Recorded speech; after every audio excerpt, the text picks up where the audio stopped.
वहाँ घंटों पसीना बहाकर लोहे को आकार देता है, लेकिन दोपहर ढलने तक एक भी ग्राहक वहाँ नहीं आता। माधव हिम्मत जुटाकर उस दरवाजे को ढकेलता है। अंदर कदम रखते ही उसके होश उड़ जाते हैं। वहाँ की दुनिया बिल्कुल अलग थी। आसमान खून की तरह लाल था। महल के चारों ओर खौफनाक पहरेदार थे। माधव छिपते छिपते महल के मुख्य कक्ष तक पहुँच जाता है और पर्दे के पीछे से अंदर का नजारा देखता है और उसी सुनहरे दरवाजे से बाहर निकलकर वापस जंगल की सुरक्षित सीमा में आ जाता है। पूरी रात भट्टी जलती रही, पर उस नीली धातु के पिघलते ही पूरी दुकान में एक अजीब और डरावना सन्नाटा छा गया। तभी माधव को दुकान के कोने में एक काली परछाई रेंगती हुई दिखी। ये क्या है? अंगद हवा में हाथ लहराकर एक जादू करता है। एक तेज नीला झटका लगता है और माधव उछलकर उस रहस्यमय दरवाजे के बाहर गिर जाता है कि तभी पेड़ की टहनी पर वही काला कौवा फिर से प्रकट हो जाता है। अचानक एक तेज रोशनी फैलती है और वो बूढ़ी औरत एक खौफनाक मलिका के रूप में बदल जाती है। अपना सफेद हथियार आगे करता है, उससे एक तेज रोशनी निकलती है और वही रहस्यमय दरवाजा दिखने लगता है। माधव निडर होकर उस दरवाजे के अंदर चला जाता है। अंगद अपनी जादुई शक्तियों को इकट्ठा करता है और माधव को खत्म करने के लिए एक विनाशकारी ऊर्जा का गोला छोड़ता है। भट्टी में बना वो दिव्य सफेद हथियार नीली अंधेरी शक्तियों को चुनौती देने लगता है। आज तेरी आखिरी रात है माधव, अब तुझे हमसे कोई नहीं बचा सकता। बहुत कमा लिया तूने हथियार बना बना कर, अब उन्हीं हथियारों का स्वाद चखने के लिए तैयार हो जा। नकाबपोश जैसे ही हमला करने के लिए अपनी तलवार हवा में लहराता है, चांद की रोशनी उस पर पड़ती है। माधव की आंखें फटी की फटी रह जाती है। वो डरने के बजाय उस तलवार को एकटक देखने लगता है। ठहरो, ये तलवार, इसे तो मैंने ही बनाया था। मैं अपनी बनाई मौत को कैसे नहीं पहचानूंगा? तो क्या हुआ, अपनी ही बनाई कला का शिकार होने में तुझे गर्व होना चाहिए। गर्व नहीं, इसी मनहूस तलवार ने मेरी किस्मत को अंधेरे की ऐसी खाई में धकेला है जहां से मैं आज तक नहीं निकल पाया। अगर मैंने उस दिन वो समझौता न किया होता तो आज न मैं यहाँ होता और न तुम लोग। जैसे ही नकाबपोश माधव की गर्दन की ओर तलवार बढ़ाता है, माधव की आंखों के सामने उसके अतीत के पन्ने तेजी से खुलने लगते हैं। माधवपुर गांव में एक छोटे से कोने में माधव लोहार का घर था। गरीबी ने उसके घर में डेरा डाल रखा था। अपनी पत्नी शांति, छोटे बेटे समंत और बीमार माँ की देखभाल की जिम्मेदारी उसके कंधों पर पहाड़ जैसी थी। जी, कहाँ जा रहे हैं? माँ जी की तबीयत बहुत ज्यादा बिगड़ गई है और उनकी दवाइयाँ भी आज खत्म हो गई हैं। हाँ शांति, मुझे पता है, तुम चिंता मत करो। आज मैं बाजार में कुछ औजार बेचकर माँ के लिए दवाइयाँ जरूर ले आऊंगा। आप रोज यही कहते हैं, लेकिन आपके बनाए औजार बिकते ही नहीं। पता नहीं किसकी बुरी नजर हमारे घर को लग गई है। हिम्मत मत हारो भाग्यवान, मेहनत का फल जरूर मिलता है। देखना, स्थिति जरूर ठीक होगी। माधव भारी मन से घर से निकलता है। रास्ते में गांव के मुखिया जी उसे रोक लेते हैं। अरे ओ माधव, अरे कहाँ भागा जा रहा है? प्रणाम मुखिया जी, दुकान जा रहा हूँ ताकि कुछ काम कर सकूं। घर की हालत दिन ब दिन खराब होती जा रही है, बस उसी की जद्दोजहद में लगा हूँ। अरे वो सब तो ठीक है, पर जो पिछले साल कर्जा लिया था उसका क्या हुआ? वो पैसा कब वापस करेगा? मुखिया जी, आप तो मेरी हालत देख ही रहे हैं। मैं आपसे कोई झूठा वादा नहीं करना चाहता, बस थोड़ा और वक्त दे दीजिए, मैं पाई पाई चुका दूंगा। मुझ पर भरोसा रखिए।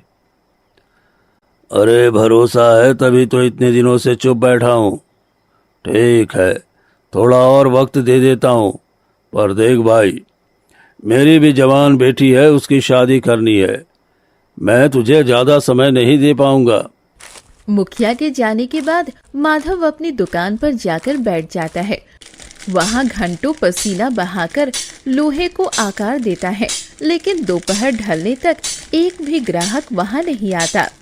हे भगवान, आज फिर एक भी ग्राहक नहीं आया। अगर आज कमाई नहीं हुई तो मैं माँ की दवाई कैसे ले जाऊंगा? क्या आज भी मेरे बच्चे भूखे सो जाएंगे? माधव निराशा के अंधकार में डूबा ही था कि अचानक एक रहस्यमय नकाबपोश व्यक्ति उसकी दुकान के सामने आकर खड़ा हो गया। भगवान का शुक्र है, लगता है आज कोई ग्राहक आया है। अब माँ की दवाई का इंतजाम हो जाएगा। सुनो, मुझे एक खास हथियार बनवाना है। नकाबपोश की बात सुनकर माधव के चेहरे पर एक पल के लिए उम्मीद की चमक आई, पर जैसे ही उस व्यक्ति ने अपनी पोटली से नीले रंग की एक चमकती हुई धातु निकाली, माधव के हाथ कांपने लगे। उस धातु से एक अजीब सी ठंडी और डरावनी रोशनी निकल रही थी। ये क्या है? ये कोई साधारण लोहा नहीं है। मेरे दादाजी अक्सर एक शापित नील धातु की कहानी सुनाया करते थे। नहीं, मैं इसका हथियार नहीं बना सकता। ये विनाश का प्रतीक है। आखिर तुम कौन हो और इस धातु से क्या करना चाहते हो? तुम्हें काम से मतलब होना चाहिए, मेरे वजूद से नहीं। फालतू के सवाल मत करो। ये धातु लो और चुपचाप एक घातक तलवार बना दो। इसके बदले मैं तुम्हें इतना धन दूंगा कि तुम्हारी बीमार माँ का इलाज भी हो जाएगा और तुम्हारी 7 पीढ़ियां ऐश करेंगी।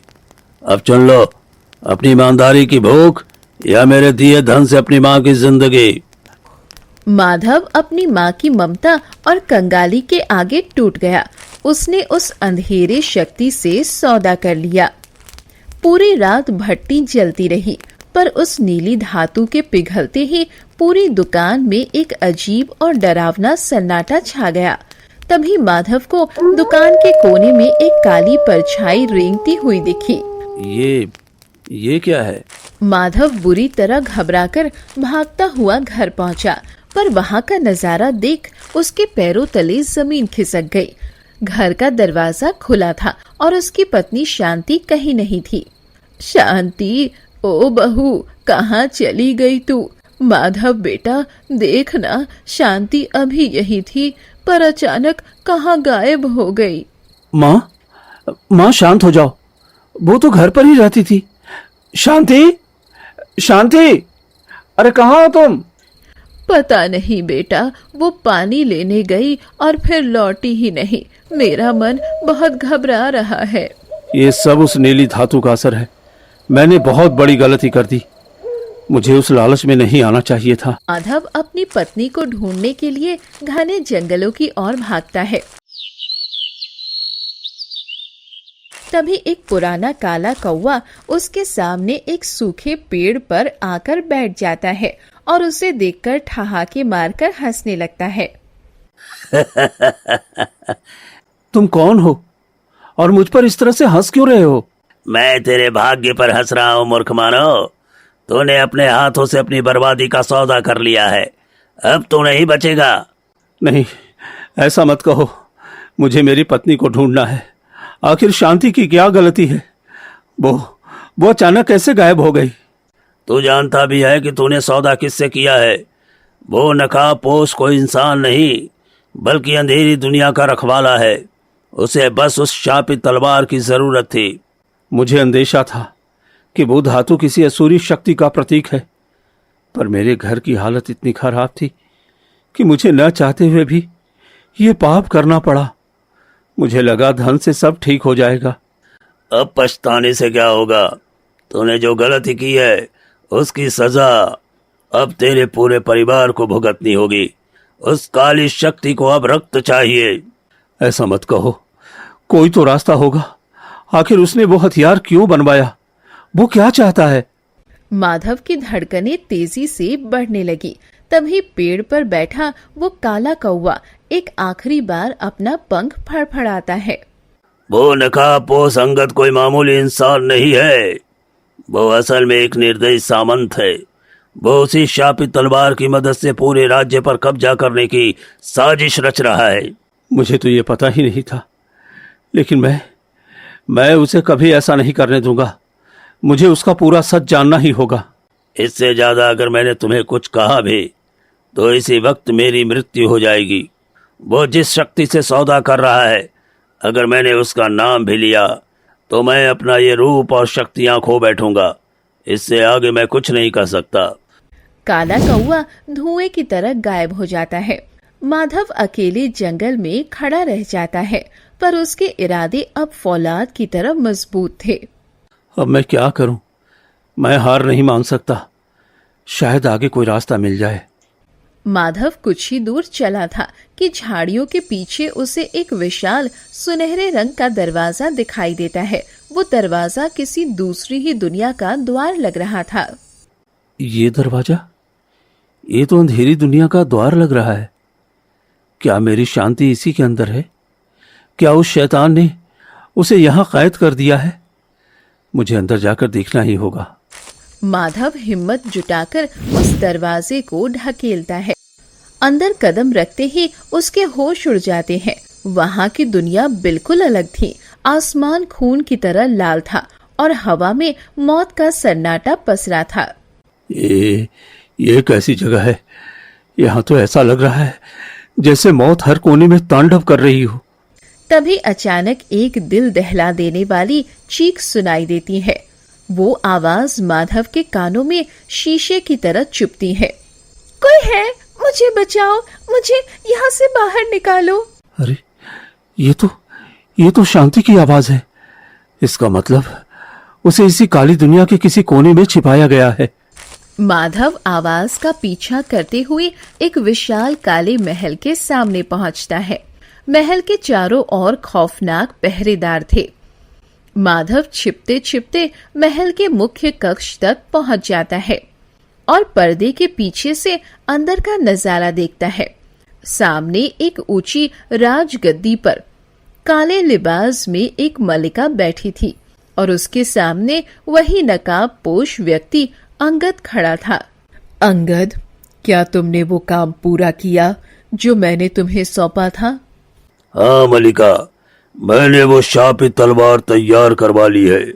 इस बार मैं हार नहीं मानूंगा।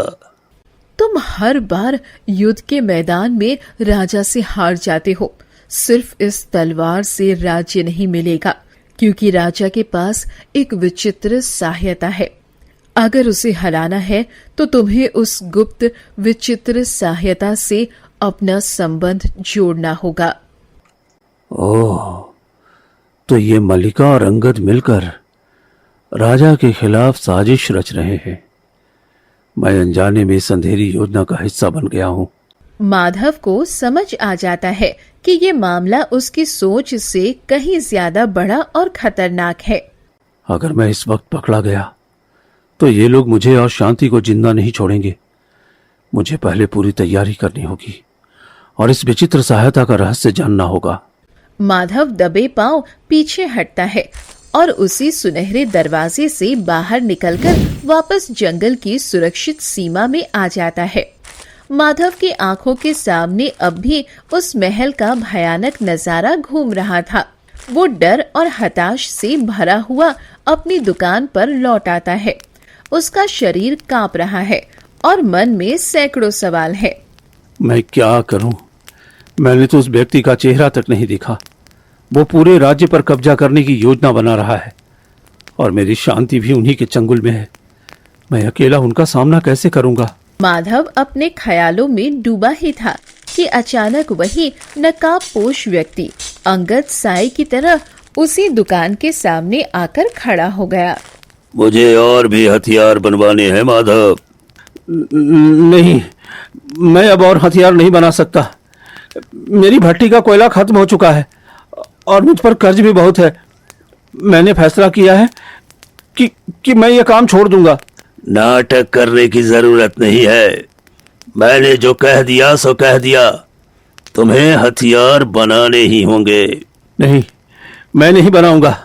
चले जाओ यहाँ से और फिर कभी दोबारा मेरी दुकान पर मत आना। अंगद ने बिना कुछ कहे अपनी जेब से वही चमकदार नीला धातु निकाला और मेज पर पटक दिया। मैं इसे यहाँ छोड़कर जा रहा हूँ।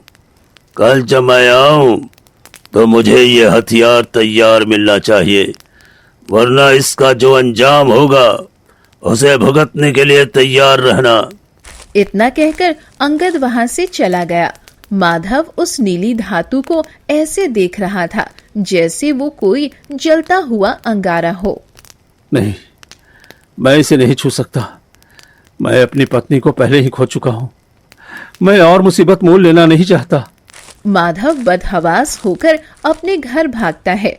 घर पहुंचते ही उसे अपनी माँ लीलावती की चीखने की आवाज सुनाई देती है, जो उसके बेटे समंत का नाम पुकार रही थी। क्या हो गया माँ? तुम सामंत का नाम लेकर क्यों चिल्ला रही हो?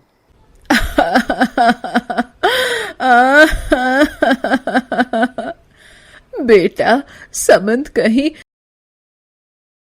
उसने कहा था कि वो मेरे लिए पानी लेकर आ रहा है, पर मैं कब से पुकार रही हूँ, वो आया ही नहीं।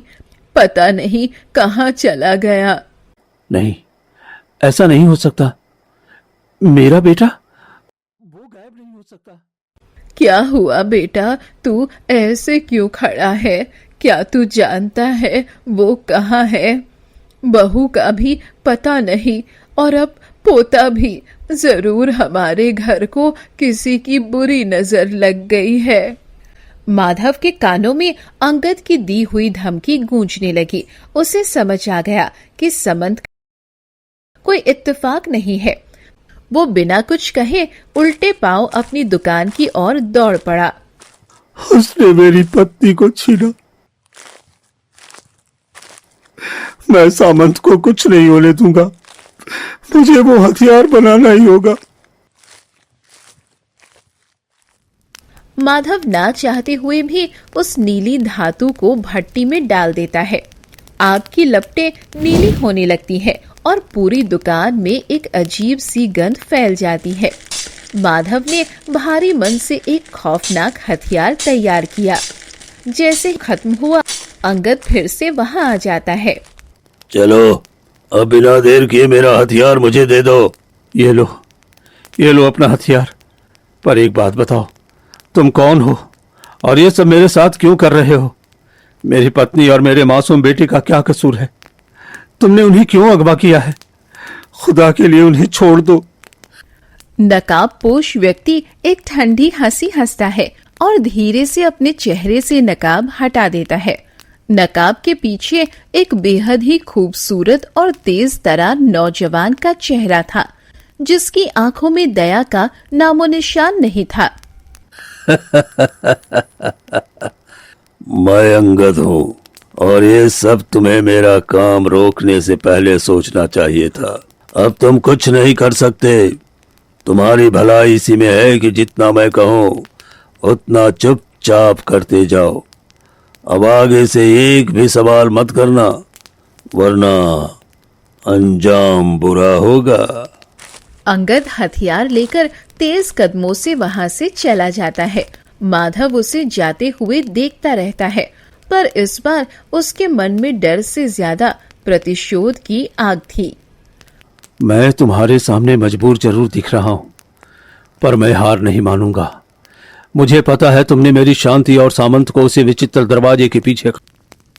मुझे पूरी सच्चाई जाननी ही होगी। माधव दबे पांव अंगद का पीछा करने लगता है। अंगद तेजी से घने जंगलों को पार करता हुआ उसी सुनहरे और रहस्यमय दरवाजे के पास पहुंचता है। अब समय आ गया है। मैंने काफी हथियार इकट्ठे कर लिए हैं। अब बहुत जल्दी इस पूरी दुनिया पर मेरा राज होगा। अंगद दरवाजे के अंदर कदम रखता है। तभी माधव देखता है कि वो दरवाजा धीरे धीरे धुंधला पड़ने लगा है और अदृश्य होने की कगार पर है। ये क्या? दरवाजा तो गायब हो रहा है। इससे पहले कि ये पूरी तरह से अदृश्य हो जाए, मुझे इसके अंदर पहुंचना होगा। माधव अपनी पूरी ताकत लगाकर दौड़ता है और ऐन वक्त पर उस अदृश्य होते दरवाजे के अंदर समा जाता है। उसके अंदर जाते ही दरवाजा पूरी तरह गायब हो गया। माधव एक दूसरी ही खौफनाक दुनिया में खड़ा था। शुक्र है भगवान का, मैं सही वक्त पर अंदर आ गया। पिछली बार शायद वो दरवाजा बंद करना भूल गया था, पर इस बार मैंने बड़ा जोखिम लिया है। अब मैं अपनी पत्नी और बेटे को ढूंढे बिना यहां से नहीं जाऊंगा। माधव अंधेरे रास्ते से होता हुआ उसी विशाल काले महल के पास पहुंचता है। जैसे ही वो महल की दीवार के करीब आता है, उसे फिर से शांति के चीखने की आवाज सुनाई देती है। पता नहीं इन जालिमों ने मेरी शांति को किस हाल में रखा है। बेचारी कितना दर्द सह रही है। चिंता मत करो शांति, तुम्हारा माधव आ गया है। इस बार मैं तुम्हें और सामंत को यहां से लेकर ही निकलूंगा।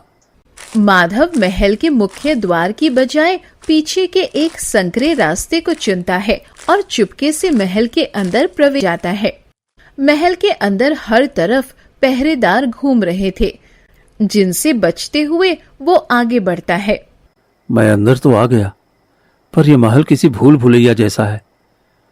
शांति तक पहुंचने का रास्ता कौन सा होगा? तभी उसे जमीन के नीचे से किसी के कराहने की आवाज आती है। वो दबे पांव सीढ़ियों से नीचे उतरता है और एक गुप्त तहखाने के दरवाजे तक पहुंच जाता है। अंदर से आ रही आवाजें अब बिल्कुल साफ सुनाई दे रही थी। लगता है इसी के अंदर मेरी पत्नी होगी। मुझे इसके अंदर जाना चाहिए। माधव जैसे ही उस तहखाने में जाता है, वहां शांति के हाथ पैर बंधे होते हैं और वो उस कमरे में बंद रहती है। शांति जैसे ही माधव को देखती है, वो फूट फूट कर रोने लगती है।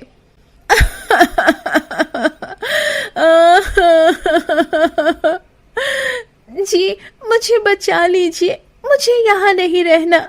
चिंता मत करो, मैं तुम्हें यहां से लेने आया हूं और मैं तुम्हें यहां से लेकर ही जाऊंगा। लेकिन वो नकाबपोश व्यक्ति आखिर है कौन? उसने अपना नाम अंगद बताया है। आखिर उसकी हमसे क्या दुश्मनी है? वो तुम्हारे साथ ऐसा क्यों कर रहा है? आप उसे पहचान नहीं पाए। वो कोई दुश्मन नहीं है, वो अंगद हमारी ही औलाद है माधव। ये सुनकर लोहार माधव की दुनिया टूट जाती है। आप उसे पहचान नहीं पाए, वो कोई दुश्मन नहीं है। वो अंगद, वो हमारी ही अपनी औलाद है माधव। हमारा बड़ा बेटा, जिसे बरसों पहले बचपन में हमसे छीन लिया गया था। क्या? तुम ये क्या कह रही हो शांति? वो खूंखार लड़का जो पूरे राज्य को तबाह करने की साजिश रच रहा है, वो अपनी मां को बेड़ियों में रखता है।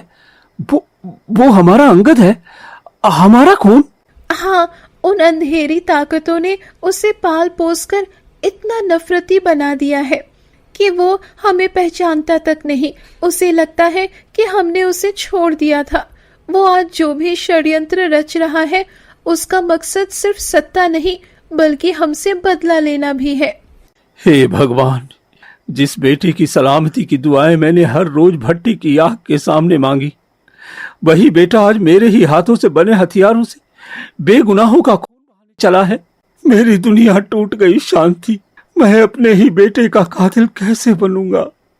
जैसे ही माधव शांति की बेड़ियां की कोशिश करता है, तहखाने का दरवाजा धड़ाक से खुलता है। सामने अंगद हाथ में वही नीली तलवार लिए खड़ा था।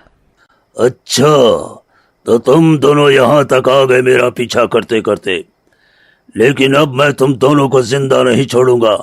अंगद रुक जाओ। तुम ये क्या कर रहे हो? तुम अपने ही अपनों पर वार नहीं कर सकते। बेटा, हम तुम्हारे माता पिता हैं, तुम हमें पहचानो। हम बरसों से तुम्हारी राह देख रहे थे। कौन माता पिता? मेरा कोई माता पिता नहीं है। मेरी बस मल्लिका है और मैं मल्लिका का हुक्म मानूंगा। अब तुम दोनों को जान से मार दूंगा। माधव अपनी जान की बाजी लगाकर अंगद के करीब जाता है और उसका कंधा पकड़कर उसे झकझोरने लगता है। बेटा होश में आओ। मैं तेरा पिता हूँ। मैंने ये हाथ भट्टी की आग में सिर्फ इसलिए जलाए ताकि तेरा भविष्य उज्जवल हो सके। क्या तू अपने ही पिता के खून से हाथ रंगेगा? मैं तुम्हें अपना पिता नहीं मानता। मैंने अपने पिता से बदला लेने के लिए ही ये पूरी साजिश रची है। तुम चले जाओ यहाँ से। भले ही तुम मेरे पिता होने का दावा करते हो, पर मेरी असली दुश्मनी तुमसे नहीं, इस दुनिया से है जिसने मुझे तुमसे छीना। अंगद हवा में हाथ लहराकर एक जादू करता है। एक तेज नीला झटका लगता है और माधव उछलकर उस रहस्यमय दरवाजे के बाहर गिर जाता है। दरवाजा गायब हो जाता है और माधव वापस उसी घने जंगल में अकेला रह जाता है। हे भगवान, ये क्या हो रहा है? मेरा ही बेटा अपने माता पिता और इस दुनिया का दुश्मन बन बैठा है। अब मैं उसे कैसे रोकूं? वो तो पूरी दुनिया पर काबू करना चाहता है। माधव विलाप कर ही रहा था कि तभी पेड़ की टहनी पर वही काला कौवा फिर से प्रकट हो जाता है। अब तुम्हें पता चला कि वो तुम्हारा ही खून है। तुम्हें ये सब पता था? तुमने मुझे पहले क्यों नहीं बताया? क्यों मुझे इस अंधेरे में रखा? क्यों बताता? क्योंकि ये तुम्हारी ही करने का फल है। तुमने ही उसे आजाद किया था। मैंने उसे कभी आजाद नहीं किया। मैंने तो उसे बरसों पहले खो दिया था। याद करो वो दिन जब तुम थक हार कर घने जंगलों से गुजर रहे थे। सुबह का वक्त था। माधव अपने हथियार लेकर थक हार कर घने जंगलों से लौट रहा होता है। उसके चेहरे पर मायूसी थी और कंधे पर भारी पोटली। आज फिर एक भी औजार नहीं बिका। अगर ऐसा ही रहा तो घर का चूल्हा करेगा। जंगल के सन्नाटे में एक बूढ़ी औरत बेहोशी की हालत में जमीन पर पड़ी थी। माधव उसे देखते ही रुक जाता है। ये क्या? बेचारी बूढ़ी औरत इस हाल में यहाँ पड़ी है। मुझे इसकी मदद करनी चाहिए। अम्मा, ओ अम्मा, तुम ठीक तो हो ना? तुम्हारी हालत बहुत खराब लग रही है। बेटा, मैं कई दिनों से एक काम कराने की कोशिश कर रही हूँ, पर इस बूढ़ी हड्डी में अब इतनी ताकत नहीं बची। क्या तुम मेरी मदद कर दोगे? क्यों नहीं अम्मा, बताइए, मुझे क्या करना होगा? यहाँ से थोड़ी दूर चलो बेटा। वहाँ मिट्टी के नीचे मेरा एक बहुत कीमती खजाना गड़ा हुआ है। तुम बस उसे बाहर निकाल देना। उसके बदले में मैं तुम्हें सोने के 2 सिक्के दूंगी। आज तो मेरी पूरी दिन की कमाई सिर्फ एक चांदी का सिक्का है। अगर इस अम्मा की मदद करने पर मुझे सोने के 2 सिक्के मिल रहे हैं तो ये धन कमाने का अच्छा मौका है। ठीक है अम्मा, मैं तैयार हूँ। माधव उस औरत के पीछे पीछे चलने लगता है। वो एक विशाल पुराने पेड़ के नीचे पहुँचते हैं। बस बेटा, इसी जगह की मिट्टी खोद कर इसके अंदर जो भी निकले वो मुझे दे दो। ठीक है अम्मा, मैं अभी खोदता हूँ। माधव मिट्टी खोदने लगता है। तभी उसे लाल धागों से बंधा हुआ एक अभिमंत्रित धागा दिखाई देता है। ये धागा कैसा? शायद किसी का गिर गया होगा। खैर, मुझे इससे क्या, मुझे तो बस खजाना निकालना है। माधव उस धागे को तोड़कर फेंक देता है और मिट्टी हटाने लगता है। नीचे से एक घड़ा निकलता है जिसका मुंह काले कपड़े से बंधा हुआ था। अम्मा, इस घड़े में क्या है? इस घड़े का ये काला कपड़ा हटा दो बेटा। अच्छा ठीक है, इसे अभी हटा देता हूँ। जैसे ही माधव वो कपड़ा हटाता है, बूढ़ी औरत लपककर घड़े को अपने हाथों में ले लेती है। तुमने मेरी बहुत मदद की है बेटा। ये लो तुम्हारे 2 सोने के सिक्के।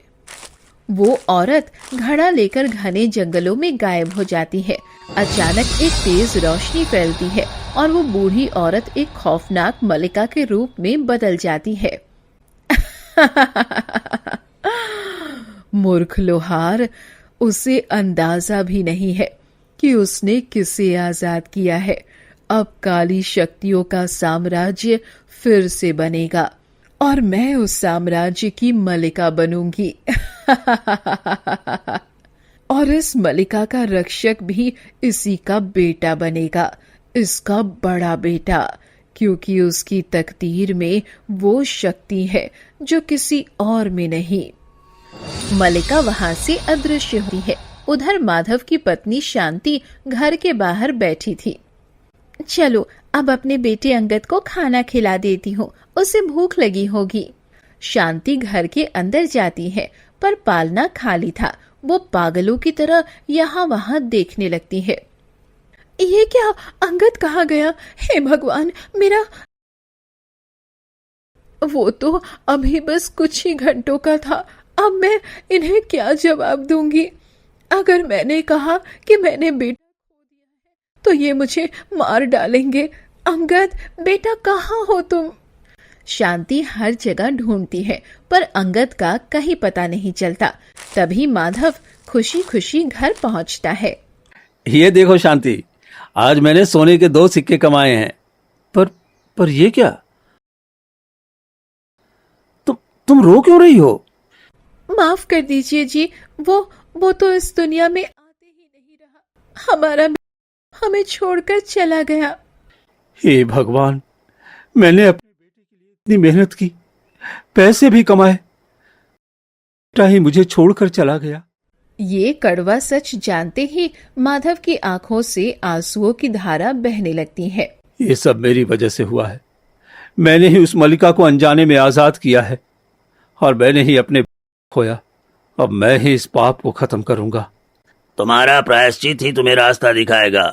तुम्हारे पुरखों ने घर के अंदर एक ऐसी धातु छिपाई है जिससे अगर तुम हथियार बनाकर उस दुनिया में प्रवेश करो तो शायद तुम अपनी पत्नी और बेटे को बचा सको।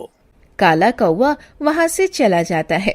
माधव दौड़ते हुए अपने घर पहुंचता है पर वहां उसकी माँ लीलावती भी कहीं दिखाई नहीं देती।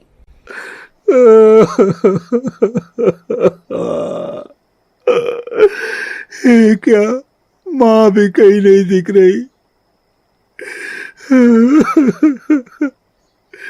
चिंता मत करो, मैं सबको वापस ले आऊंगा।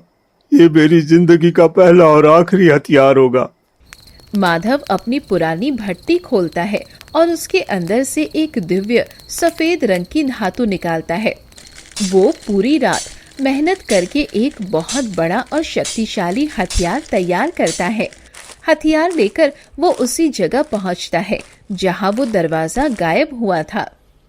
यहाँ दरवाजा नहीं दिख रहा, पर मेरे इस हथियार की शक्ति से वो विचित्र दुनिया का दरवाजा जरूर खुलेगा। माधव जैसे ही अपना सफेद हथियार आगे करता है, उससे एक तेज रोशनी निकलती है और वही रहस्यमय दरवाजा दिखने लगता है। माधव निडर होकर उस दरवाजे के अंदर चला जाता है, लेकिन अंगद को इस योजना का पता पहले ही चल जाता है। वो अपनी काली शक्तियों से माधव को बंदी बना लेता है और उसे काल कोठरी में ले जाता है। इतनी हिम्मत कि मेरे ही बनाए रास्ते से मुझ पर वार करने आए हो। अब तुम्हारी मौत निश्चित है। अंगद अपनी जादुई शक्तियों को इकट्ठा करता है और माधव को खत्म करने के लिए एक विनाशकारी ऊर्जा का गोला छोड़ता है। शांति ये देख चीख पड़ती है और माधव को बचाने के लिए उस जादुई वार के सामने कूद जाती है। वो जादुई शक्ति शांति के शरीर से टकराती है। शांति अपने पति को बचाने के लिए खुद का बलिदान कर देती है। ये मंजर माधव के दिल को चीर देता है। शांति, नहीं नहीं, ये क्या कर दिया तुमने? अंगद, रुक जाओ बेटा। जिसे तुम मारने चले हो वो तुम्हारा दुश्मन नहीं, तुम्हारा सगा पिता है। मैं तुम्हारी माँ हूँ। उस मलिका ने तुम्हें बचपन में हमसे छीना था। लौट आओ अपने पिता के पास। शांति की आखिरी सांस निकल जाती है, पर अंगद जो सत्ता के लालच में अंधा हो चुका था, सच्चाई जानकर भी विचलित नहीं होता। सच्चाई? कैसी सच्चाई? मलिका ने मुझे शक्तियां दी हैं और तुम लोग सिर्फ मेरे साम्राज्य की राह का पत्थर हो। माँ की कुर्बानी मेरे लिए कोई मायने नहीं रखती। मुझे सिर्फ राज करना है, राज। अंगद अपनी माँ के शव को ठुकराकर माधव की ओर मुड़ता है। उसकी आंखों में अब भी सिर्फ नफरत भरी थी। बस अंगद, बहुत हुआ। आज एक पिता अपने ही बेटे के खिलाफ खड़ा होने पर मजबूर है। तूने ममता का अपमान किया है, अब तुझे ये पिता दंड देगा।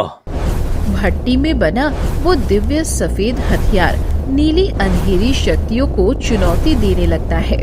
तुम मुझे नहीं रोक सकते। ये साम्राज्य मेरा है। अंगद सत्ता के नशे में चूर होकर अपने ही पिता पर अपनी पूरी जादुई शक्ति से वार कर देता है। माधव उस वार से पीछे हटता है। ये तलवार ही विनाश की जड़ है, इसे खत्म होना ही होगा। फिर माधव उस शापित नीली तलवार को टुकड़े टुकड़े कर देता है। तलवार के टूटते ही अंगद की सारी जादुई शक्तियां हवा में उड़ जाती हैं। पिताजी। तभी अंगद की जान निकल जाती है।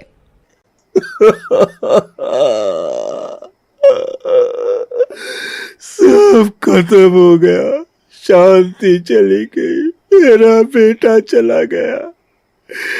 हे भगवान, मुझे किस बात की सजा दी।